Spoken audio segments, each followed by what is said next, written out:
ಕರ್ನಾಟಕದಲ್ಲಿ ಸಿದ್ದರಾಮಯ್ಯನವರ ನೇತೃತ್ವದ ಸರ್ಕಾರ 3 ವರ್ಷಗಳ ಕಾಲ ಉತ್ತಮವಾದ ಆಡಳಿತವನ್ನು ಸಲ್ಲಿಸಿ ರಾಜ್ಯದ ಜನತೆಗೆ ಒಳ್ಳೆಯ ಆರ್ಥಿಕ ಸಬಲೀಕರಣವನ್ನು ಮಾಡತಕ್ಕಂಥ ನಿಟ್ಟಿನಲ್ಲಿ ಕೆಲಸವನ್ನು ಮಾಡಿ ನಾವು ಏನು ಚುನಾವಣೆ ಪೂರ್ವದಲ್ಲಿ 5 ಗ್ಯಾರಂಟಿಗಳನ್ನು ಕೊಟ್ಟಿದ್ವಿ, ಯಶಸ್ವಿಯಾಗಿ 5 ಗ್ಯಾರಂಟಿಗಳನ್ನು ಕೂಡ ಜನಸಾಮಾನ್ಯರಿಗೆ ತಲುಪಿಸುವ ನಿಟ್ಟಿನಲ್ಲಿ ಯಶಸ್ವಿಯಾಗಿ 3 ವರ್ಷ ತುಂಬಿದೆ.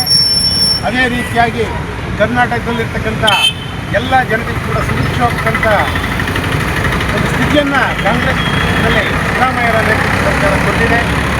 ಹಾಗೂ ಸಿದ್ದರಾಮಯ್ಯನವರ ತ್ಯಾಗದ ಪರಿಣಾಮ ಯಾಕೆಂತ ಹೇಳಿದ್ರೆ ಅವರು ಹೈಕಮಾಂಡ್ನವರು ಹೇಳಿದ ತಕ್ಷಣ ಯಾವುದೇ ಒಂದು ಅಪಶಬ್ದವನ್ನು ನುಡಿದೆ ಅವರಿಗೆ ಗೌರವವನ್ನು ಕೊಟ್ಟು ಅವರು ಮುಖ್ಯಮಂತ್ರಿ ಸ್ಥಾನಕ್ಕೆ ತ್ಯಾಗವನ್ನು ಕೊಟ್ಟು ಈ ದಿನ ಸನ್ಮಾನ್ಯ ಡಿ.ಕೆ. ಶಿವಕುಮಾರ್ ಅವರು ಕರ್ನಾಟಕ ರಾಜ್ಯದ 24ನೇ ಮುಖ್ಯಮಂತ್ರಿಯಾಗಿ ಪ್ರಮಾಣ ವಚನ ಇವತ್ತು ಸಂಜೆ 4 ಗಂಟೆಗೆ ಸ್ವೀಕರಿಸಿದ್ದಾರೆ.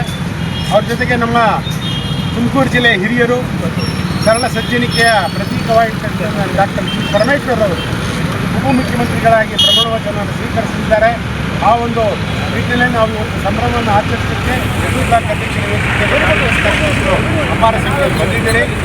ನಾವು ಅಂದ್ಕೊಳ್ಳೋದು ನಮ್ಮ ತುಮಕೂರು ಜಿಲ್ಲೆಗೆ ಇನ್ನೂ ಒಂದು ಮಂತ್ರಿ ಸ್ಥಾನವನ್ನು ಹೈಕಮಾಂಡ್ನವರು ಕಲ್ಪಿಸಲಿ, ಅದೇ ರೀತಿ ಒಳ್ಳೆಯ ಸೇವೆ ಮಾಡೋ ಅವಕಾಶವನ್ನು ನಮ್ಮ ತುಮಕೂರು ಭಾಗದ ಪ್ರತಿನಿಧಿ ಕೇಳ್ಕೊಳ್ತಾ ಒಂದು ಕಾರ್ಯಕ್ರಮದಲ್ಲಿ ಯಶಸ್ವಿಯಾದ ಆಡಳಿತವನ್ನು ಸನ್ಮಾನ್ಯ ಡಿ.ಕೆ. ಶಿವಕುಮಾರ್ ಸರ್ಕಾರ ಕೊಡುತ್ತಾ ರಾಜ್ಯದ ಜನರಿಗೆ ಯಾವುದೇ ರೀತಿಯಾದ ಲೋಪವನ್ನು ಮಾಡಲ್ಲ ಅಂತ ಹೇಳಿ ನನಗೆ ಅನಿಸಿಕೆ. ಯಾಕೆಂತ ಹೇಳಿದ್ರೆ ವಿರೋಧ ಪಕ್ಷದವರು ಏನೇ ಟೀಕೆಗಳನ್ನು ಮಾಡಿದ್ರು ಕೂಡ ಗ್ಯಾರಂಟಿಗಳಲ್ಲಿ ಯಾವುದೇ ಲೋಪ ಆಗಬೇಕು.